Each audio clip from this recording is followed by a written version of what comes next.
செல்விபுரம்னு ஒரு அழகான கிராமம் இருந்துச்சு.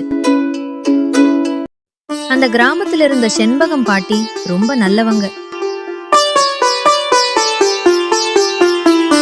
பாட்டியோட மகனும் மருமகளும் சின்ன வயசுலயே ஒரு விபத்துல இறந்து போயிட்டாங்க. அதுக்கப்புறம் செண்பகம் பாட்டி தன்னோட 2 பேர குழந்தைகளையும் நல்லா வளர்த்தாங்க. பாட்டியுடைய பெரிய பேரன் கண்ணனும் சின்ன பேரன் வேலனும் கடினமா உழைப்பாங்க. கண்ணனும் வேலனும் பாட்டியோட செல்லம். செண்பகம் பாட்டி பேர பசங்களோட ரொம்ப சந்தோஷமா வாழ்ந்துட்டு வந்தாங்க. செண்பகம் பாட்டி எப்போதும் பேர பசங்களுக்கு ஆசைப்பட்டதெல்லாம் சமைப்பாங்க. அவங்க சாப்பிட்றத ஆசையா பார்த்து ரசிப்பாங்க. கண்ணனுக்கும் வேலனுக்கும் கல்யாண வயசு வந்துட்டதால அவர்களுக்கு கல்யாணம் பண்ணி வைக்கணும்னு நினைச்சாங்க. அதனால 2 பேரையும் கூப்பிட்டு, பாட்டிக்கு ரொம்ப வயசாயிடுச்சுப்பா, அதனால உங்க 2 பேருக்கும் கல்யாணம் பண்ணி வைக்கலாம்னு முடிவு பண்ணிருக்கேன் அப்படின்னு சொல்லிட்டு ரொம்ப ஏழை பெண்களான செல்வியை கண்ணனுக்கும் சீதாவை வேலனுக்கும் கல்யாணம் செஞ்சு வச்சாங்க. வேற பசங்களுக்கு கல்யாணம் பண்ணி வச்சா கொஞ்சம் ஓய்வெடுத்துக்கலாம்னு செண்பகம் பாட்டி நினைச்சாங்க. ஆனா வீட்டுக்கு வந்த மருமகள்கள் ரொம்ப சோம்பேறிகளா இருந்தாங்க. ஒரு நாள் சீதா பொழுது விடிஞ்சது கூட தெரியாம நல்லா தூங்கிட்டு இருந்தா. அந்த பக்கமா வந்த செல்வி சீதா தூங்கிட்டு இருக்கறத பார்த்தா. ஓஹோ, நீ மட்டும் இவ்வளவு நேரம் தூங்கிட்டு இருக்கியா? அப்ப நான் மட்டும் ஏன் சீக்கிரமா எந்திரிக்கணும்? நானும் போய் தூங்க போறேன் அப்படின்னு சொல்லிட்டு அவளும் போய் படுத்து தூங்கிட்டா. இவங்க 2 பேரும் தூங்குறத பார்த்த செண்பகம் பாட்டிக்கு ரொம்ப கவலையா இருந்துச்சு. அடக்கடவுளே, இந்த வயசான காலத்துல என்ன இவங்க கவனிச்சுக்குவாங்கன்னு பார்த்தா இந்த 2 பொண்ணுங்களும் இவ்வளவு சோம்பேறியா இருக்கறாங்களே அப்படின்னு நினைச்சாங்க. மருமவர்கள் இப்படி சோம்பேறியா இருந்ததுனால் அழுக்கு துணியெல்லாம் துவைக்கிறதுக்கு செண்பகம் பாட்டி ஆத்துக்கு போய் துவைச்சாங்க. அவங்க துணி துவைக்க போன அந்த நேரத்துல சமையல் கட்டுல இருந்த சாப்பாடை எடுத்துட்டு வந்து செல்வி சாப்பிட ஆரம்பிச்சா. அத பார்த்த சீதாவுக்கு கோவம் வந்துருச்சு. இந்த சோத்து மூட்டை எப்படி சாப்பிடுறா பாரு, சாப்பாடு ஏதாவது மிச்சம் வச்சிருக்காளோ என்னவோ, நம்மளும் போய் அவளுக்கு முன்னாடி சாப்பிடுவோம் அப்படின்னு சொல்லிட்டு சமையல் கட்டுல இருந்த சாப்பாடெல்லாம் எடுத்து போட்டி போட்டுக்கிட்டு 2 பேரும் சாப்பிட்டாங்க. அவ்வளவு துணிகளையும் தனியா துவைத்து எடுத்துட்டு வந்து செண்பகம் பாட்டி காய போட்டாங்க.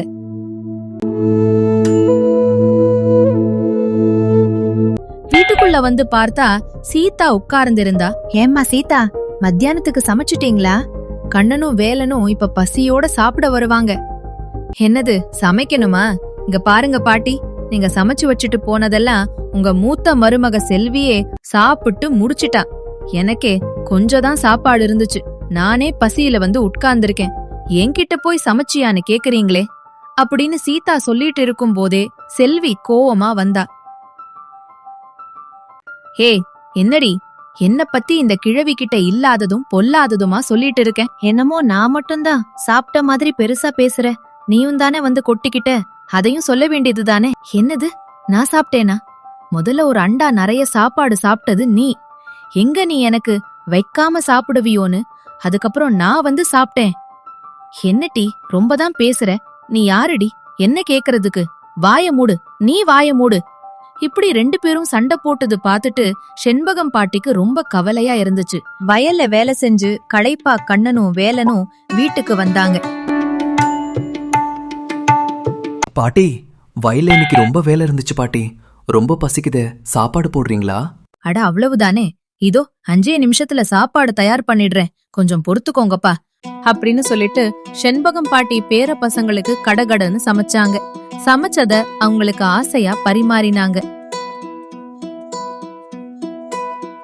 வீட்டுக்கு வாழ வந்த பொண்ணுங்க 2 பேரும் இப்படி சண்டை போட்டுட்டு இருக்காங்களேன்னு நினைச்சு வருத்தப்பட்டுக்கிட்டு தண்ணி பிடிக்கிறதுக்காக கிணத்துக்கு போனாங்க. அப்போ அந்த கிராமத்து பெண்ணான கமலா செண்பகம் பாட்டி கஷ்டப்பட்டு 2 குடத்துல தண்ணி எடுத்துட்டு வரத பார்த்தா. என்ன பாட்டி, வீட்டுக்கு 2 மருமவ வந்திருக்கா, இந்த வயசுல இன்னும் நீங்க கஷ்டப்பட்டு தண்ணி பிடிக்க வந்திருக்கீங்களே, ஏன் உங்க மருமக உங்களுக்கு உதவி செய்யறது இல்லையா அப்படின்னு கேட்ட உடனே செண்பகம் பாட்டி அவங்க மனசுல இருந்து கஷ்டத்தை எல்லாம் சொன்னாங்க.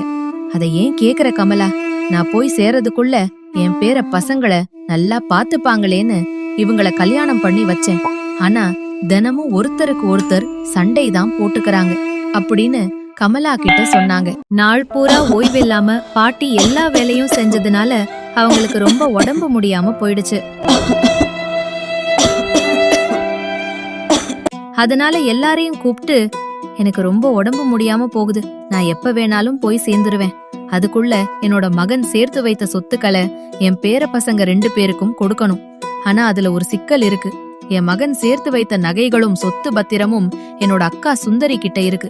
அவங்க யாருக்கு கொடுக்கணும்னு விருப்பப்படுறாங்களோ அவங்களுக்கு தான் கொடுப்பாங்க. அதனால யாரு அவங்கள சந்தோஷமா வச்சுக்கிறீங்களோ அவங்களுக்கு தான் மொத்த சொத்தும் அப்படின்னு பாட்டி சொல்ல சொல்ல செல்விக்கும் சீதாவுக்கும் அதை எப்படியாவது அடையணும்னு பேராசை வந்துச்சு. இங்க பாருங்க, பாட்டி சொல்ற மாதிரி அந்த சொத்துக்களை எப்படியாவது நம்ம வாங்கிக்கணும். என்ன பண்ணுவீங்களோ எனக்கு தெரியாது. அவங்க சொன்ன அந்த நகை பெட்டியும் சொத்துக்களும் நமக்கு தான் வேணும். நம்ம இப்பவே கிளம்பி சுந்தரி பாட்டி வீட்டுக்கு போகணும், சரியா அப்படின்னு 2 பேரும் அவங்க கணவர்கள் கிட்ட சொன்னாங்க. ஆனா கண்ணனும் வேலனும் அங்க மனைவிங்க கூட போக மறுத்துட்டாங்க. நீங்க பாரு செல்வி, உங்களுக்கு வேணா நகையும் சொத்துக்களும் முக்கியமாக இருக்கலாம், ஆனா எங்களுக்கு எங்க பாட்டி தான் முக்கியம். எங்க பாட்டியை விட்டுட்டு நாங்க எங்கேயும் வரமாட்டோம் சீதா. நீங்க வேணா போங்க, எங்களுக்கு எதுவும் வேண்டாம். கண்ணனும் வேலனும் அவங்களோட போக மறுத்ததுனால சீதாவும் செல்வியும் சுந்தரி பாட்டி வீட்டுக்கு போனாங்க. ஆனா சுந்தரி பாட்டி, மருமகள்களா நீங்க வருவீங்கன்னு எனக்கு தெரியும், ஆனா நீங்க என்னோட விருந்தாளிகள் கிடையாது. அதனால உங்களை என் வீட்ல தங்க சொல்ல மாட்டேன். உங்களுக்கு நான் வைக்க போற முதல் போட்டி, உங்க 2 பேருக்கும் பக்கத்துல இருக்கிற என்னுடைய வெற்று நிலம் இருக்கு. அங்க யாரு நல்ல அழகா வீடு கட்டுறாங்கன்னு நான் பாக்குறேன். அத கேட்டுட்டு சீதாவுக்கு செல்விக்கும் அதிர்ச்சி ஆயிடுச்சு. செல்வி, இது உன்னுடைய நிலம், இங்கதான் நீ வீடு கட்டி இருக்க போற. சீதா, இது உனக்கு கொடுக்கக்கூடிய நிலம். உன்னோட வீடை இங்கதான் கட்டிக்கணும். வீடு கட்டுவதற்கான எல்லா பொருளையும் நீங்க தான் சேகரிச்சு வீடு கட்டி முடிக்கணும். நான் எந்த உதவியும் பண்ண மாட்டேன், என்ன புரிஞ்சுதா அப்படின்னு பாட்டி சொல்லிட்டு போன உடனே, போச்சு போச்சு, எல்லாம் போச்சு. இது என்ன இடம்? ஒரு மரம் செடி கூட இல்ல. நான் எங்க போய் கட்டையையும் கயிறையும் எடுத்துட்டு வந்து வீடு கட்டுறது? நான் முதல் போட்டியிலேயே தோக்க போறேன், அவ ஜெயிக்க போறா. நகையும் சொத்தும் எனக்கு கிடைக்காதா அப்படின்னு 2 பேரும் புலம்பினாங்க. அதனால செல்வியும் சீதாவும் தூரத்தில் வீடு கட்டுவதற்கான பொருட்களை அவர்களை சேகரிச்சுட்டு வந்து வீடுகளை கட்ட ஆரம்பிச்சாங்க.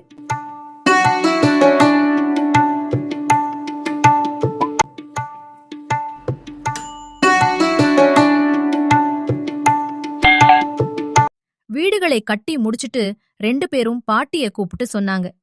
பாட்டி, நீங்க சொன்ன மாதிரி எவ்ளோ அழகா வீடு கட்டியிருக்கேன் பாருங்க. என்னோட வீடு தானே அழகா இருக்கு அப்படின்னா மொத்த சொத்தும் நகை பெட்டியும் எனக்கு தானே அப்படின்னு ஆர்வமா கேட்டாங்க. செல்வி, சீதா, உங்க 2 பேரோட வீட்டையும் பார்த்தேன். வீடு அழகா இருக்கு. ஆனா வீடுன்றது 4 பக்கம் இருக்கிற சுவர் மட்டும் இல்ல. உங்க வீட்ல ஒரு குறை இருக்கு. அது என்னன்னு கண்டுபிடிச்சு சரி பண்ணுங்க. முதல் போட்டியில் 2 பேருமே தோத்துட்டதனால உங்க 2 பேருக்கும் நான் வைக்க போற அடுத்த போட்டி சமையல் போட்டி. யாரு ருசியா சமையல் பண்ணி என்ன சந்தோஷப்படுத்துறீங்கன்னு பாக்கறேன் அப்படின்னு பாட்டி சொன்னதை கேட்டுட்டு 2 பேரும் அதிர்ச்சியாகிட்டாங்க. சமையல் போட்டின்னு சொன்ன உடனே செல்வியும் சீதாவும் மளன்னு சமையல் வேலைய ஆரம்பிச்சாங்க.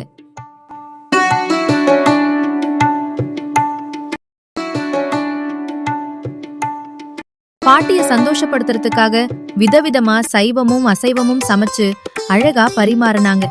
அடடே, பரவாயில்லையே, உங்களுக்கு இதையெல்லாம் சமைக்க தெரியுமா அப்படின்னு கேட்டுட்டு பாட்டி ஆசையா சாப்பிட ஆரம்பிச்சாங்க.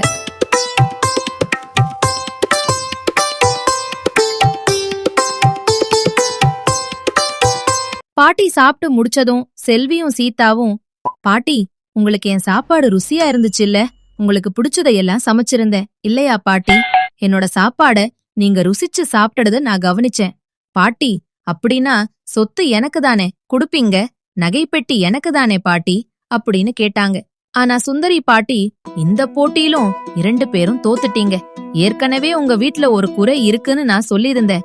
அதை என்னன்னு சரி பண்ணாமலே எப்படி நீங்க சொத்துக்களை கேக்குறீங்க? உங்க வீட்ல இருக்கிற குறைய கண்டுபிடிச்சு சரி பண்ணிட்டு அப்புறமா வாங்க, என்ன புரிஞ்சதா அப்படின்னு பாட்டி சொன்னாங்க.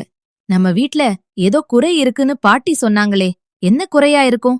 ஒருவேளை நம்ம வீட்டை சுத்தி செடிகள் எதுவும் இல்லாம வறண்டு போயிருக்கு, அதுவும் இருக்குமோ அப்படின்னு யோசிச்சுட்டு ஆத்தங்கரையில போய் தண்ணி எடுத்துட்டு செடிகள் நட்டு வளர்க்கலாம்னு முடிவு பண்ணாங்க.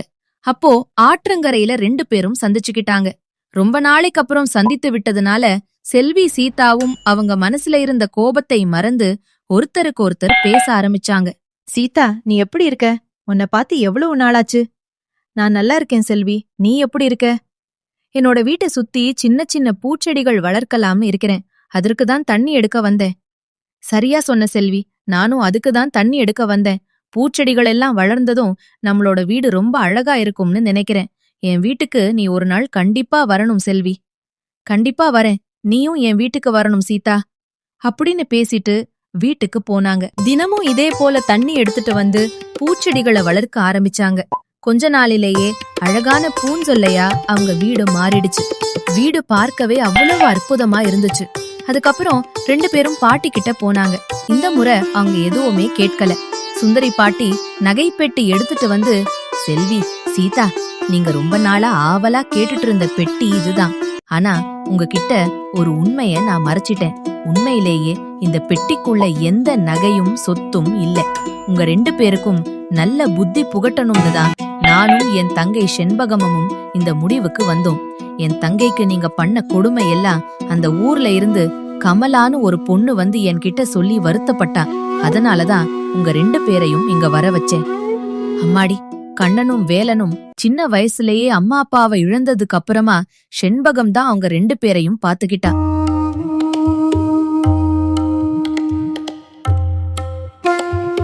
தனியாளா இருந்து அவங்க 2 பேரையும் வளர்த்தா. வீட்ல இருந்த பழைய சோற சாப்பிட்டுதான் அந்த 2 சின்ன பசங்களும் வளர்ந்தாங்க. அவ்வளவு கஷ்டப்பட்ட செண்பகத்தை அவளுடைய கடைசி காலத்திலேயாவது சந்தோஷமா பாத்துக்கோங்கம்மா.